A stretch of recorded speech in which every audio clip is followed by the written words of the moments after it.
पास इतना वक्त ना था कि हॉस्पिटल में जाके 5 मिनट उससे बात करके तसल्ली दे लेते। उसकी मैयत की खबर क्या आई, बड़े बड़े लोगों ने पूरी टीम बनाई है, जाके गरीब के दरवाजे पे जाके कुर्सियां लगा देते हैं। यतीम निकल के आके पूछते हैं बात क्या है, भीड़ कैसी है। कोई कहता तेरे बाप खत्म हो गया है, कोई कहता फला नहीं रहा है, अब हमें तकवीन का इंतजाम करना है। जब बच्चे यतीम होकर के ये आवाज सुनते हैं, तुम जान सकते हो यतीम के सीने पे जो दाग लगता है यतीमी का, शायद ये मरते दम तक नहीं मिट सकता है। वह औरत जिसके हाथों से सोने के कंगन उतार लिए जाते हैं, जिसके सर से रंगीन दुपट्टे छीन लिए जाते हैं, और बिरयानी के हिसाब लगाने वालों जानते हो आज जो उसे बेवा का दाग लगा है, पूरी जिंदगी शौहर को याद करके रोएगी। मेरी कौम के यही बड़े लोग उसके दरवाजे पे जाके बैठते हैं, बताओ दाल चावल बनने हैं या गोश्त मंगा के बिरयानी बना दी जाए। बिरयानी पे फैसला हो जाता है, फिर ये पूछा जाता है 11-21 की बिरयानी बननी है या शरबती की बिरयानी बनेगी। फिर कहते हैं लोग अच्छे आएंगे,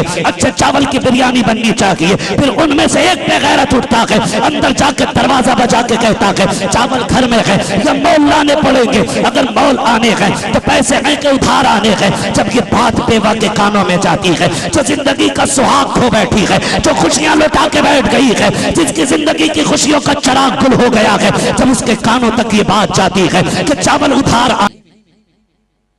पूरी जिंदगी वो अपने ही बेटों से पूरा कुरान नहीं सुन पाता है।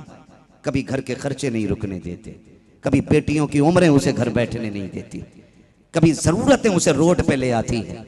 मेरे शहजादों, मेरे लालो, इस कुरान को सीने में संभाल के रखना, और जिस दिन बाप कब्रिस्तान में आके आराम की नींद सो जाए और हमारी कौम तो मिट्टी मिट्टी डाल के वापस पलटने लगे, तुम्हें पलट के नहीं आना है, तुम्हें लौट के नहीं आना है। सारे लोग लौटेंगे। अब तो बिरयानी की बातें भी कब्रिस्तान में शुरू हो जाती है। हाँ, और लोग कहते हैं हम मसला के आला हजरत वाले लोग। समझो यार, ख्याल करो थोड़ा सा। पहले जीना मुश्किल था, अब तो मरना भी मुश्किल कर दिया। इसलिए कि मरने से पहले मरने वाले को फिक्र होती है 8 भगोने बिरयानी बननी है जी। बुरा तो नहीं लग रहा है किसी को, कहीं दावत न मारी जाए। ये हालात है हमारी कौम। गरीब 10 दिन से हॉस्पिटल में एडमिट है, 10 दिन से एडमिट है, और उसका बिल अल्लाह माफ करे, हॉस्पिटलों की गंदगी जी। बंदा मर जाता है, फेफड़े फुला फुला के 3 दिन तक बिल लेते रहते हैं। कई चोरियां ऐसी पकड़ी गई। ये कंडीशन सारे ही ऐसे नहीं है, कुछ ऐसे भी डॉक्टर हैं जो एक दिन गरीबों को फ्री दवाएं बांटा करते हैं, ऐसे भी है। लेकिन ज्यादातर डकैत है बड़े बड़े हॉस्पिटलों में, और उनका मसला इससे नहीं आपका क्या होना है। मैं इस टॉपिक पे बात करूंगा, बड़ा वक्त लगेगा, बस मैं समझाना चाहता हूं। 10 दिन गरीब हॉस्पिटल में रहता है, जब बिल निकल के आता है तो गरीब के घर का जेवर बिक जाता है, बच्चे फाके करने पे मजबूर होते हैं। नतीजा ये आता 11वें दिन फोन आ जाता है फला का इंतकाल हो गया। जब ये खबर आती है तो गांव के मुअज्जज लोग जो 10 दिन से वह हॉस्पिटल में गुर्बत की बुनियाद पे एड़ियां रगड़ रहा था, किसी को 5 मिनट का वक्त नहीं था हॉस्पिटल में उस मरने वाले के पास जाने के लिए। किसी पैसे वाले के पास इतना वक्त नहीं था, किसी उम्र दराज के आने हैं या पैसे हैं तो वो बच्चे के सर पे हाथ रख के कहती है बेटे इनसे कह दो जहां से हॉस्पिटल के 50,000 का कर्जा दिया जाएगा, वहां से इनकी बिरयानी का भी कर्जा दे दिया जाएगा। इनसे कह दो जिस चीज की जरूरत हो जाकर के दुकान से उधार लेके आ जाए। और मेरी कौम के नौजवानों, मैं आपसे पूछना चाहता हूँ, गरीब पे हॉस्पिटल का कर्जा काफी था, यतीमों की जिंदगी वैसे मुश्किल हो गई थी, और हमने बिरयानी बना करके गरीबों का जीना हराम कर दिया है। अगर तुम जानते हो मसला के आला हजरत क्या है तो सुनो, किसी यतीम के घर जाकर के अपनी पेट की आग बुझाना ये मसला के आला हजरत नहीं है, बल्कि मसला के आला हजरत ये है। अगर तुझे ये पता चला था फला गरीब चला गया है, कर्जा लेके सर पे गया है, तो भूखा ना जा, रोटी खा के जा, खाली हाथ ना जा, जेब में पैसे डाल के जा, 100,000-500 डाल ले, जाकर के पता कर कि बेवा का बच्चा कहाँ है, यतीम किधर है, वो पैसा जेब से निकाल, यतीम की जेब में डाल दे। खुदा की कसम अगर यतीम राजी हो जाएगा, मदीने वाला मुस्तफा भी तुमसे राजी हो जाए। बेशक बेशक, बहुत अच्छा। हमारी कौम की है तो 40वें में कार्ड छप रहे, कार्ड जी, कार्ड छप रहे हैं। किधर है? कह रहे आप फला होटल में चलेगा अब्बा का 40वां क्या अब्बा का वलीमा कर रहा भाई। तमाशा बना रखा है। और इसे नाम दिया जाता मसला के आला हजरत का। यार ये खर्चे कम करो, कम करो। अगर तुम्हें भूख ज्यादा भी लगी है तो मर नहीं जाओगे एक वक्त रोटी नहीं खाओगे तो। हो सकता है जो रोटी हम खाने गए हैं अगर उसी का पैसा बच गया तो शायद यतीमों के सर का कर्जा कुछ हल्का हो जाए। तो पहले जीना मुश्किल था, अब तो मरना भी मुश्किल हो गया। मरना भी मुश्किल हो गया। मरने से पहले उसे ये टेंशन सताती है गरीब को, मेरे बाद मेरे बच्चों का क्या बनेगा, मेरा कफन कहाँ से लाएंगे। है वो कुछ जगहों पे जहाँ चने पड़े जाते हैं, कुछ जगहों पे कुछ अलग अलग निशानियां भी रख लेते हैं, लेकिन चने जहाँ पड़े जाते हैं तो चने भी थोड़े थोड़ी आ रहे हैं। एक एक क्विंटल चना आ रहा, 90 किलो। ठीक है, पढ़ने पे किसी का ध्यान नहीं है, बटने पे सबका ध्यान है। मुट्ठी बंद है कि मुट्ठी खुली है। कल्लन को कितना दिया है, बब्बन को कितना दिया, अच्छन को कितना दिया, बाहर जाके मिला रिया, बता तेरे दादे कि मेरे दादे। चने पढ़ने आया था कि यहाँ पे चोरी करने आया था, है ना। 2 बार चने हो गए, लेकिन अब भी कोई बशारत नहीं मिल रही है बख्शिश की। जी मिले कहाँ से? जब से ये रस्म चली है ना, कुरान पढ़ने वालों का दूसरा हिस्सा है। तो जिन्हें थोड़ा बहुत कुरान आता वो पारे लेके बैठ जाते हैं, जिन्हें कुछ नहीं आता वो कलमा पढ़ने बैठ जाते हैं। मेरी समझ में एक बात नहीं आती, जिन्हें कुरान नहीं आता उन्हें कलमा दुरुस्त कैसे आता होगा। और कई बार तो ऐसा होता है चनों में मुट्ठी भर भर के लौट रहे हैं, ढेर लगा रहा है, किसके आगे कितने ज्यादा हुए। वो तो ये अच्छा ये नहीं है हमारे यहाँ रस्म के जो जितने पढ़ ले उतने ही ले जाए, वरना बेड़ा ही गर्क कर दे मरने वाले, है ना। बशारतें मिली हैं भाई, कलमा पढ़ के 70,000 मरतबा कलमा पढ़ के बख्श दिया जाए, अल्लाह मगफिरत फरमा देता। 1.5 क्विंटल चना आया, इसमें तो 6 लाख मरतबा कलमा हो गया होगा भाई। लेकिन फिर भी अब्बा पे लठिया बराबर चल रही है कब्रिस्तान में। हुआ क्या कि जितने अनपढ़ थे, जिन्हें कलमा भी नहीं आता था, वो चने लौट रहे थे, और जिन्हें थोड़ा बहुत आता था वो पारे लेके बैठे थे ताकि 2 मुट्ठी मिल जाए। मैं कहता हूं अगर कलमे की महफिल हो तो सिर्फ कलमे ही पढ़वाए जाए जी, ताकि कलमा दुरुस्तगी के साथ मुकम्मल हो जाए। ख्याल करो, ये चने खाने के लिए हमारे बुजुर्गों ने नहीं रखे थे, गिनती के लिए रखे थे। तो अब तो किशमिश भी मिलाई जा रही है, मुनक्का भी डाली जा रही है, काजू भी डाला जा रहा है। ऐसा लग रहा है ये हलवा बन गया। ये निकलो इन चीजों से थोड़ा सा भाई। 16 किलो 18 किलो जितने चनों में वजन के हिसाब से 70,000 कलमा शरीफ हो जाए, उतनी चने लाया करो, भले मुट्ठी भर मिले या चुटकी भर मिले। कलमा शरीफ की आदत तो थोड़ा सा मेहरबानी करें, मरना थोड़ा आसान करें, करेंगे इंशाल्लाह। मरना तो आसान करें, हाँ कम से कम अगर जीने नहीं दे रहे हो तो मरने तो चैन से दो यार, है ना। कम कोई नहीं है, अगर अच्छा कफन लेने लगो तो वो कफन में भी जेब काट रहा दुकानदार बैठा हुआ। हालात है, खुदारा रहम करो, रहम करो। कितने गरीब ऐसे थे रमजान में जिन्हें खजूर तक में असर नहीं थी, और अक्सर बेचने वाले मुस्लिम रेट आसमानों तक पहुंचा दिए जी। ईद का चांद निकला, केलों को औकात दिखा दी लोगों ने। ईद का चांद गुजरा, खजूर अपनी जगह पे आ गया। ईद का चांद हो गया तो जितने फल थे सब औकात में आ गए। क्यों? क्योंकि ये सोचते हैं लूटने का एक ही महीना। नियतें अच्छी करो, नियतें। भाई जो बेच रहा है वो भी रोजा रखे हुए, जो खरीदने आया वो भी रोजा रखा हुआ। झूठ बोल रहा, कह रहा कसम से 65 रुपए को तो मंडी से लाया हूं, कसम खा गया, 2 रुपये की खातिर मर गया। ओ भाई ख्याल किया करो, ऐसे अमीर नहीं बनते।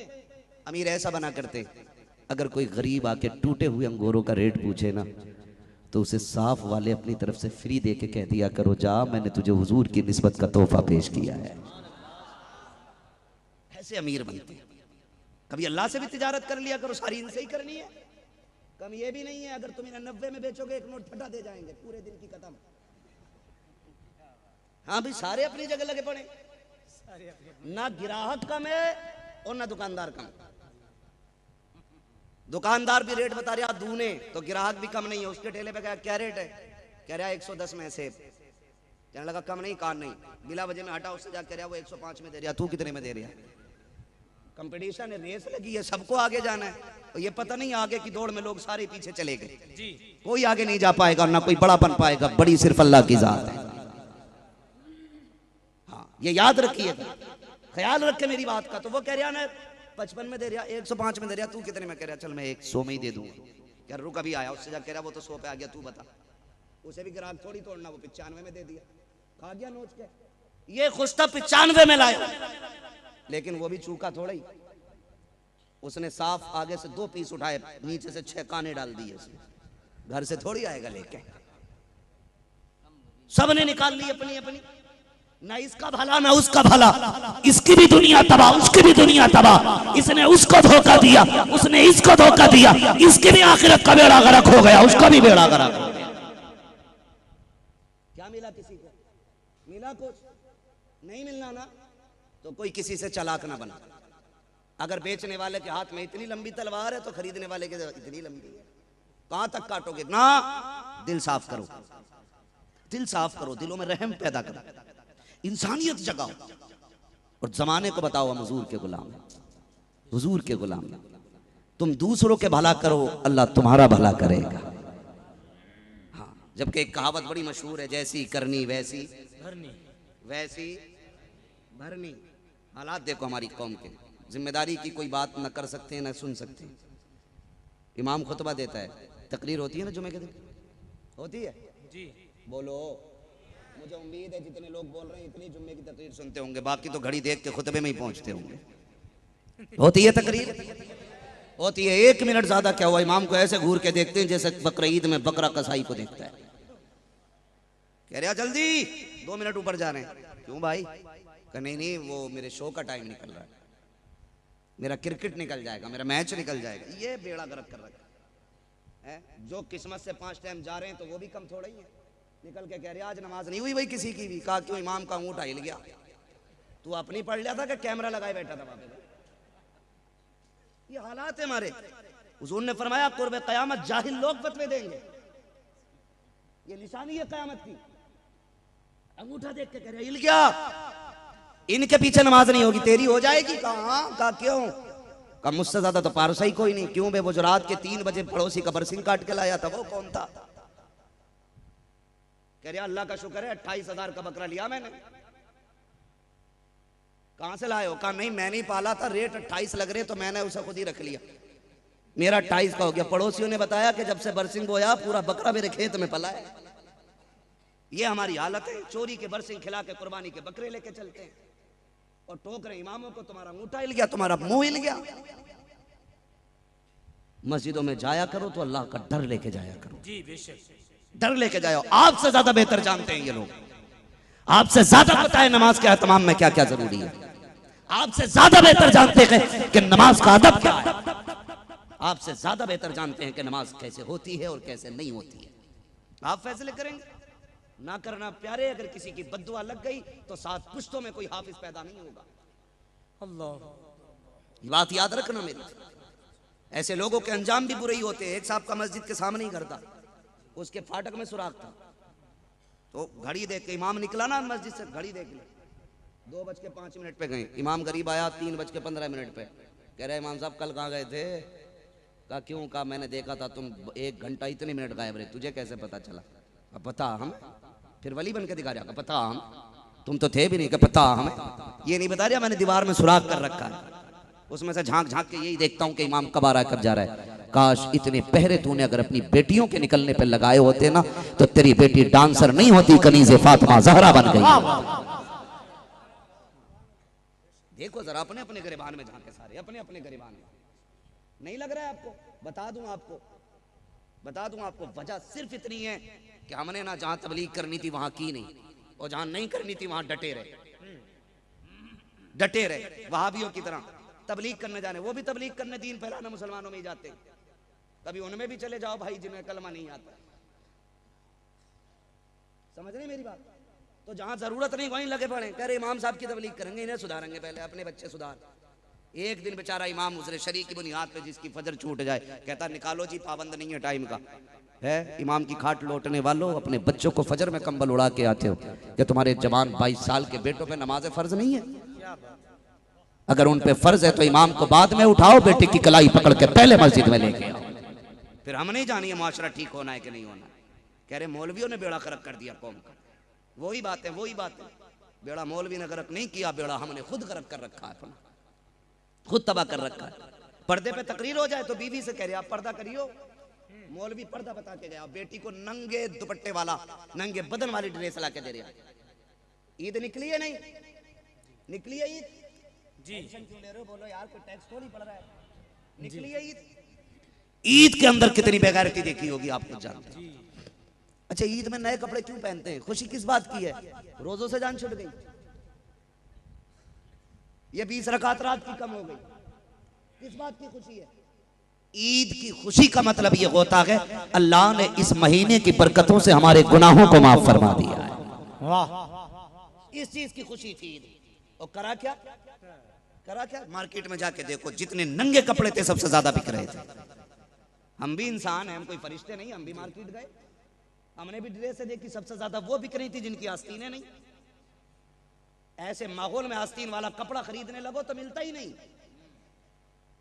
हाँ सच, मिल ही नहीं रहा का, नहीं जाली वाली आस्तीन चल रही है, कपड़ा है ही नहीं इतना।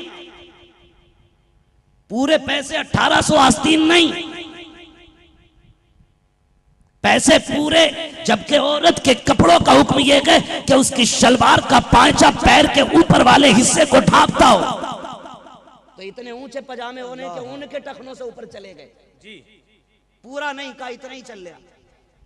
हमने ला के पहनाए, फिर जो बेगैरती ईदों पे दिखाई दी, फिर जो नंगापन देखने को मिला ईद के तमाशों में, ईद के मेले के अंदर जब बेटियों ने कपड़े उतार के जमाने को तमाशा दिखाया और बाप फख्र से कह रहा था, फोटो देखो मेरी बेटी सबसे जुदा लग रही है, इसकी लिपस्टिक निराली है, इसकी ड्रेस निकाली है, डूब के मर जाना चाहिए। वो मर्द मर्द कहलाने के हकदार नहीं है। जिनकी बहन बेटियां बेपर्दा निकलती हो, जिनकी बीवियों को हया ना आती हो, वो मर्द मर्द कहलाने के हकदार नहीं। जो अपनी बेटियों को शरीयत में सिखा सके। तुम जानते हो इस्लाम क्या है? मेरे नबी ने मदीने में ऐलान किया था, औरतें रास्ते में एक साइड से चला करें तो मुस्तफा के दीन का कलमा पढ़ने वाली शहजादियां इतनी दीवारों से लग के चलती थी कि उनके कपड़े फट जाते थे। आज बेगैरती का आलम यह है कि अगर तुम बचोगे तब तक कर बचेगी, वरना लड़ जाओगे, बेटी नहीं हटेगी। लोग कहते हैं मेरी बेटी बहादुर है, बुज़दिल लगी। मैं कहता हूँ गलत कहता है, ये बहादुरी की बात नहीं, ये बेगैरती की बात है। अगर गैरत होती तो मर्द के सामने ना आती, पर्दा करके किसी कोने में हया से सिमट के खड़ी हो जाती। वाह वाह। इसी दिन के लिए डॉक्टर इकबाल ने कहा था, न संभलोगे तो मिट जाओगे हिंदी मुसलमानों, तुम्हारी दास्तां तक भी ना होगी दास्तानों। क्या बात है, तुम्हारी दास्तां तक भी ना होगी दास्तानों। इस्लाम ने बेटियों को इज्जत दी है, दीन सिखाइए। अपने पीछे कुरान वाला छोड़ के जाइए, अपने पीछे हाफिज कुरान छोड़िए अपने पीछे। और मैं बात कह रहा था इनसे कि दुनिया जब पलट आएगी मिट्टी डाल के, तुम्हें नहीं आना है, तुम्हें बैठ जाना है, फिर कहना है अब्बा पूरी जिंदगी मजदूरी में काट दी, कुरान सुनने का मौका नहीं मिला। आज तू भी फुर्सत में है, मैं भी फुर्सत में। सुभान अल्लाह। मैं कुरान पढ़ता रहूंगा, आज तो कुरान सुनता रहेगा। सुनाना बैठ के कब्र पे बैठ के बाप को कुरान। खुदा की कसम, तुम अलहम्द के अलिफ से वन्नास की सीन तक नहीं पहुंचोगे, उससे पहले ही अल्लाह तुम्हारे बाप को जन्नत का दूल्हा बना चुका होगा। इतना ही करना है, इतना ही करना है बस। खुदारा पैसे वाले हों या अमीर हों या गरीब हों, उनसे इतनी सी गुजारिश है, कुरान वालों से प्यार करें और कुरान से प्यार करें। नौजवानों, ज़रूरी है इतनी उर्दू ज़रूर सीख लो कि कंजुल ईमान को आप तर्जमे के साथ पढ़ना जान जाओ। सीख लो इतना, ताकि हमारा ईमान बचा रहे, हमारा ईमान बचा रहे। वो लोग खुश नसीब हैं जिनका पैसा कुरान वालों की खिदमत में लगा करता है। बड़े नसीब वाले हैं वो लोग जो अपना पैसा कुरान वालों पे लगाते हैं। देखना इंशाल्लाह क़यामत का दिन होगा, 2 ही लाइनें लगनी है, एक जन्नतियों की लाइन होगी, एक जहन्नमियों की। वहाँ तीसरी कोई लाइन नहीं होगी, सिर्फ यही 2 लाइनें होंगी। खुदा न करे अगर कोई हम में से जहन्नमियों वाली लाइन में खड़ा हुआ और ये जन्नती परिंदे जन्नती लाइन में होंगे, किसी की नज़र पड़ जाएगी, कहेगी हाफिज जी ज़रा देखो तो सही इधर भी। ये मुड़ के देखेंगे, कौन है? कहा मैं वो हूँ जिसने तुझे एक दिन खाना खिलाया था। क्या चाहता है? कहा आज से बड़ी मुसीबत कब होगी, दोज़ख की तरफ जा रहा हूँ, आज उस खाने का बदला दे जा। क्या चाहिए? कहा तू तो जन्नती है, हमें भी अपने साथ ले जा। फरमाया गया अगर लाइन कितनी भी लंबी है ना, तो जहाँ हाफिज खड़ा होगा ना, लाइन वहीं रुक जाएगी, आगे वाले चले जाएंगे, आगे वाले चले जाएंगे। हुक्म होगा फरिश्तों लाइन आगे बढ़ाओ, फरिश्ते कहेंगे बढ़ो, ये कहेंगे नहीं नहीं जाना है। फरिश्ते कहेंगे देखो सारे दौड़ गए जन्नत के लिए, तुम क्यों नहीं जाओगे? ये देखेंगे उस लाइन में जिसमें वो खड़ा होगा जिसने पानी पिलाया, जिसने खाना खिलाया, जिसने मदरसे की मदरसीन की तनख्वाह दे के कहा तुम कुरान पढ़ो, कर्जे हम उतारते रहेंगे। कहेंगे मालिक ये खड़ा है, इसे छोड़ के नहीं जाना है। रब फरमाएगा ठीक है फिर तेरी मर्जी है, आज मेरा भी दरियाए करम जोश पे है। एक की बात नहीं, पहचान ले इनमें से किस किस ने तेरी खिदमत की थी। आज तू जिसे जिसे कहता जाएगा मैं उसे उसे जन्नत देता जाऊंगा। मैं उनकी तो बात ही नहीं करता जो सालों साल कुरान वालों को खिलाते, उनकी बात नहीं कर रहा हूं कि जिन्होंने 10-10 साल कुरान वालों को खिला के हाफिज बना के छोड़ दिया। नसीब वाले हैं जिसका पैसा लग रहा है इनकी खिदमत में। खुदा की कसम तुम जहां लुटाओगे वो खर्च होगा, लेकिन जो मदरसे वालों पे दीन वालों पे लगेगा वो खर्च नहीं होगा, बैंक बैलेंस बनेगा तुम्हारा, बैंक बैलेंस बनेगा। लगाया करो यार, ये लगाया करो, पढ़ाओ, कुरान वालों की जिम्मेदारियां उठा लो। मैं तो एक बात समझता हूं, अगर किसी मदरसे में कैंटीन का इंतजाम होता है ना, तो मुश्किल से एक बच्चे का खर्च साल भर का 15,000 होता है खाने का, एक बच्चे का खर्च 15,000 होता है। वो नसीब वाले लोग हैं जो कम से कम एक बच्चे की जिम्मेदारी लेके कहें कि मेरी तरफ से एक बच्चे का खर्च 15,000 मेरी तरफ से रख दिया जाए, मेरे पैसे से एक कुरान वाले को कुरान पढ़ाया जाए। नसीब की बात होगी, नसीब की बात होगी। वरना याद रखो आंखें बंद होने की देर है। 100 बीघे हो या 200 बीघे हो, बचनी कतई नहीं है। या तो लल्ला बिजनेस में उड़ा देगा या फिर शौकों में उड़ा देगा। कोई अब्बा की कब्र पे सोने के सिक्के नहीं चिपकाता जा करके। अगर ना देखा हो तो कब्रिस्तान देख के आना, बड़े बड़ों की कब्रों के निशान मिट गए। हम क्या सोचते हैं कि हमारी कब्रों पे लोग जाके एक्स्ट्रा खड़े हुआ करेंगे? अरे हमारी कब्रों पे जाने के लिए तो हमारे बेटों के पास वक्त नहीं होगा। हमारे पोते कब्र का निशान तक भूल जाएंगे कहाँ दादा दफन था। और परदादा का जब दौर आएगा ना, परपोतों का दौर, तब तक तो कब्रों के ऊपर कब्रें बना दी गई होंगी। इस चक्कर में हो ना कि ये काम करेगा वो काम करेगा, नहीं, जो अपने हाथ से कर जाओगे वही काम करेगा।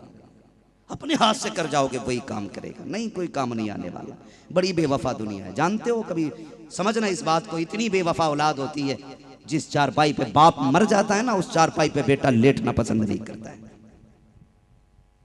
सुना है किसी ने अब्बा के कपड़े इसलिए रख लिए हो कि मैं पहनूंगा ही नहीं इसके बाद। जनाजा निकलने की देर होती है, कारी साहब कपड़ों की पटरियां बांध के कहते हैं या तो इन्हें दफना दो या किसी गरीब को दे दो। कहा क्योंकि मुझे नहीं पहनना, मुझे इन कपड़ों से डर लगता है, क्योंकि इस कुर्ते में मेरा बाप मरा था। ये जो चादर ओढ़ रखी थी मेरे बाप ने मरने के बाद, ये चादर भी फेंक दो, मेरे काम नहीं आनी है, मुझे डर लगता है इसमें मेरे बाप की सांसें रुकी थी। ये इतनी बावफा दुनिया है जिन्हें तू मुंह से चबा के लुकमे खिलाता रहा, तेरे मरने के बाद तेरा रुमाल तक रखने कंधे पे तैयार नहीं होंगे। जिन्हें तू सीने पे लेटा के पेशाब करवाता रहा, ये तेरे मरने के बाद ना तेरी टोपी तक सर पे नहीं रखेंगे, फेंक दी जाएगी उतार करके सारी चीजें। कोई तेरा अपना तेरी किसी चीज को हाथ नहीं लगाएगा। ये है इनकी हकीकत और मोहब्बत। इनके लिए आखिरत बिगाड़ना, इनके लिए अल्लाह रसूल से नाराजगी मोल लेना। ओ भाई अपना इंतजाम कर जाओ, अपना इंतजाम कर जाओ। क्या पता ये तेरे मरने के बाद कव्वाली करने लगे। पता चला ऊपर ढोल बज रहा, नीचे लठियां चल रही हैं, कुछ नहीं पता भाई। क्या करो, ये आखिरत का इंतजाम कर जाओ। पंखा लगा दो इसमें, यहाँ पे बच्चों के पीने के लिए ठंडे पानी के लिए क्या बोलते हैं उसको, फ्रीजर लगा दो, इसलिए कि अगर यही ठंडा पानी कुरान वालों के हलक से उतरेगा, इधर कलेजा ठंडा होगा, अल्लाह उधर कब्र में तेरी जन्नत से ठंडी हवा के झोंके भेज डालेगा। ये काम करके जाओ, ये काम करके जाओ। अल्लाह हमारी नस्लों को अक्ल सलीम अता फरमाए। और बेटों के साथ साथ बेटियों को भी तालीम दो। भी मैंने सिर्फ बेटों पे गुफ्तगू की, हालांकि मुझे बताया गया था बेटियों का भी मसला है। इंशाअल्लाह इस पे कभी मुदल्लल मुफस्सल गुफ्तगू बाद में करूंगा, लेकिन इतना फिर भी कह जाऊंगा, लोग बेटियों को सिर्फ इसलिए कम पढ़ाते हैं, एक मिजाज रखते हैं कि बेटियां पराया धन होती हैं, इन्हें पढ़ा के क्या फ़ायदा, ये 18-20 साल में चली जाएंगी। बेटों पे सारा जोर इसलिए लगा देते हैं कि इसकी कमाई खानी है। याद रखना, तुम्हारा नज़रिया यह है बेटा ज़िंदगी का सहारा होता है, और सही है, होता है, लेकिन बेटियों को भी नज़रअंदाज ना करना, इसलिए कि अगर बेटा ज़िंदगी का सहारा होता गए तो बेटियां आखिरत का सहारा होती हैं। उन्हें पढ़ाना, बेटियों को दीन सिखाना, दीन देना उनका हक है तुम्हारे ऊपर, उन्हें दीन सिखाना उनका हक है। जाओ एक बात और कह जाऊं, मैं भी बेटा हूं, आप भी बेटे हो। मैं तो खुल के कहता हूं, शायद मैं अपने बाप से उतना प्यार ना कर पाऊं जितनी उनकी बेटियां उनसे मेरी बहनें प्यार करती हैं। बेटियों का रिश्ता बाप से अनोखा होता है, निराला होता है। ये अलग एक फीलिंग होती है, एक अलग कशिश होती है इस रिश्ते के बीच में। मैं जानता हूं जिस बेटे को तुम कुरान पढ़ाओगे शायद वो साल में एक आध बार कुरान खोले, और खोलेगा भी तो उसे शायद तेरी याद ना आए। लेकिन अगर बेटियों को कुरान सिखा दिया तो वो 90 साल की बूढ़ी भी हो जाएंगी, जब भी यासीन शरीफ की तिलावत करेंगे कुरान बंद करके हाथ उठेंगे, कहेंगे अल्लाह इसका सवाब मेरी बाप की रूह को अता फरमा देना, उसने एहसान किया था मुझे कुरान पढ़ाया। वो 90 साल की उम्र तक भी तुम्हें दुआएं देती रहेगी, जब तक उन्हें दिखता रहेगा तुम्हें दुआएं देती रहेगी। इसलिए बेटियों को भी कुरान पढ़ाना, बेटियों को भी आलिमा बनाना, बेटियों को भी दीन सिखाना। याद रखिएगा, जमीन अच्छी होती है तो फसल अच्छी होती है, माँ अच्छी होती है तो नस्ल अच्छी होती है। ये नस्लें इसलिए बिगड़ गई क्योंकि माएँ बिगड़ी हुई लाए हैं। हम माओं को अच्छा बनाएं ताकि नस्लें अच्छी हो जाएं। इसलिए बेटियों को दीन सिखाओ। जब बेटियों के पास दीन होगा, दुनिया कितनी भी कोशिश कर ले नकाब उतारने की, दुनिया कितना भी गवार कहे या कैदी कहे, ये कहे कि खबरदार नकाब कैद नहीं होती है, नकाब तो इज्जत होती है, नकाब वकार होता है, नकाब हमारी शान और शौकत है। और कई लोग इसमें हाँ मिलाने बैठ गए कि हाँ ठीक है जी, जो लोग नकाब बैंड करना चाहते हैं अच्छा कर रहे हैं, इसलिए कि उन्हें भी आजाद रहने का हक है। मैंने कहा तूने नहीं जाना है, नकाब ये मुसीबत नहीं है, नकाब खुदा की रहमत होता है, नकाब खुदा की रहमत होता है। इससे इज्जतें घटती नहीं है, इज्जतें बढ़ा करती हैं। बताऊं कैसे? तो समझ लीजिए एक मोटी सी बात, ये मजार शरीफ है, इस पे चादर है कि नहीं? फिर आपने सर हिलाया भाई, बोल सकते हैं तो बोलें, चादर है जी। क्या तुम्हारे कब्रिस्तान में सारी कब्रों पे चादर रहती है? नहीं रहती है, नहीं रहती ना? क्यों नहीं रहती है और इस पे क्यों रहती है? सिर्फ ये फर्क बताने के लिए, ये सारी कब्रें आम है, ये एक कब्र खास है। वाह, यही तो फर्क हुआ ना, जिन पे चादरें नहीं ये कब्रें आम है, और जिस पे चादर है संभल के आना ये अल्लाह वाले की कब्र है। यहां संभल के आना ये वली का मजार है, आम कब्र समझ के मत आना, ये मजार है। देखो तो सही, पूरी दुनिया की मस्जिदें चेक करो, किसी पे गिलाफ नहीं, लेकिन काबे पे गिलाफ है। पूरी दुनिया की किताबें चेक करो, किसी पे गिलाफ नहीं, कुरान पे गिलाफ है। क्यों? वजह यह है ताकि दुनिया को पता चल जाए जैसा काबा है वैसी कोई मस्जिद नहीं है, जैसा मजार है वैसी कोई कब्र नहीं है, जैसा कुरान है वैसी कोई किताब नहीं है। इसी तरह बेटी को इस्लाम ने नकाब दे के बता दिया, जब ये मार्केट में चले इसकी करवट से संभल के चलना, ये आम बेटी नहीं है बल्कि ये इस्लाम की शहजादी बन के जा रही है। इसलिए बेटियों को दीन भी सिखाओ, दीन सिखाओ ताकि वो पर्दे की अहमियत को समझे, शरीयत को समझे, दीन सीखे। करेंगे इंशाअल्लाह, इंशाअल्लाह वाली होंगी तो बेटा फरीदुद्दीन गंजे शकर बनना है। हाँ, अल्लाह ताला हमारी नस्लों को मुस्तफ़ा जाने रहमत के दिए हुए तालीम पर सच्चाई के साथ अमल करने की तौफीक अता फरमाए। फरमाया गया या अय्युहल्लज़ीना आमनु दुखुलू फिस्सिल्मि काफ़ा, ईमान वालों पूरे पूरे इस्लाम में दाखिल हो जाओ, पूरे पूरे हो जाओ। दुरंगी छोड़ दे एक रंग हो जा, सरासर मोम हो जा या सरासर संग हो जा। डॉक्टर इकबाल का वही शेर फिर से दोहराओ। हजरत ने भी कहा था कि मोहम्मद से वफात होने तो हम तेरे हैं, ये जहाँ चीज़ है क्या लो हो कलम तेरे हैं। मुझे किसी से कोई मतलब नहीं है, कोई मुझे फ़र्क नहीं पड़ता है कौन किससे मुरीद हुआ है या किसके हाथ में हाथ दिया है, लेकिन तकलीफ़ होती है जब कोई लोटे शाह जोटे शाह बोटे शाह के चक्कर में पड़ के बेड़ा गर्क कर लेता है। मैं इतना कह के जाऊंगा, आज सच्चा पीर आया गया आपकी बस्ती में, जो आज तक किसी के दामन से ना जुड़ा हो या किसी लल्लू